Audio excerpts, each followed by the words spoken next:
3 years ago, my younger brother disappeared with 4.8 million that did not belong to him. Listen to the story. Listen to the story carefully.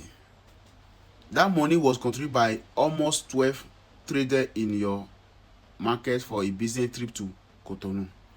He was the one trusting to travel and buy goods for everyone because he know as a quiet and honest boy. The boy is the trusted boy in our own family. Everybody trusts him, even though aside there's people we know even from our family, whatever, they trust the boy very well because the boy is so quiet.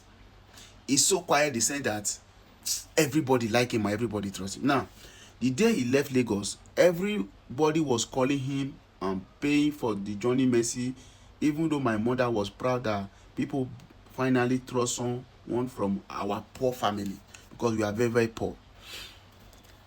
Finally, it's such a responsibility. But 2 days later, his phone stopped going through. At first, we thought maybe network was bad. Then 1 week passed, then 2 weeks passed, and 3 weeks passed. No call, no message, and no anything. Those people will contribute the money for her, like all those outside that will contribute the money, they start to come house. They insult my mother, they insult my brother, they insult the family. Even though once even get man talk say the house where we dey live, say he go collect the house for our hand. I say, everybody say, They say they go collect the house. You say, my mother they cry, everybody wey dey around they cry, like my brother, everybody we just dey shock. We just dey cry, say, why our brother go bring this kind of disgrace to our family? The only person wey they trust for our family now come bring the disgrace to us. We are just crying, everybody just crying. Now, 4 months later, I received one strange call and the voice is very, very low. I hear, hello brother. I say, who be this? He say, na me. I say, hey, where you dey? He started to tell me story. And that night, I cried like a baby. I cried like a baby. I started to cry. He started to tell me, say, I go read because I write this story for somewhere. I go read this story so that you guys will understand very well. Then one evening, after almost 4 months, I got a stranger call from a private number. The voice was weak. The person said, brother, please don't call the call. It was him. I nearly faint, but he was crying heavily. What he told me that night shocked me to my bone. You did hear him, Abi? On his way back from Cotonou, armed robber attacked the vehicle and he entered night bus.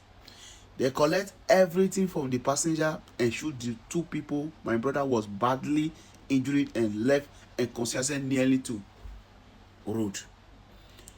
They shoot, they kill they tie 2 persons. A local farmer found him and took him to a small clinic in the village near the border. Since the robbers are taking his phone, money and bag, nobody knew who it was. He could not even remember no number because of the injury to his head. When his finally became better, shame did not allow him return home immediately because of he knew nobody would believe the story. He said every day he want to come back, but fear keep holding him. I cried like a child that night. The next morning, I brought him home. When my mother saw him, she screamed and fainted. You know, see? The same neighbor insulted us, be surrendered, became quiet. Today, my brother is back on his feet. It took us almost 3 years of hard working to repay everybody little by little. Some people forget part of the debit after hearing the true story. Others did not. But one thing I learned is this: sometimes the person everybody call a wicked person may actually be fighting a battle nobody know about. Life can change in one night. For this story now, what do you learn about this story, my brother? Tell me, what do you learn about this story?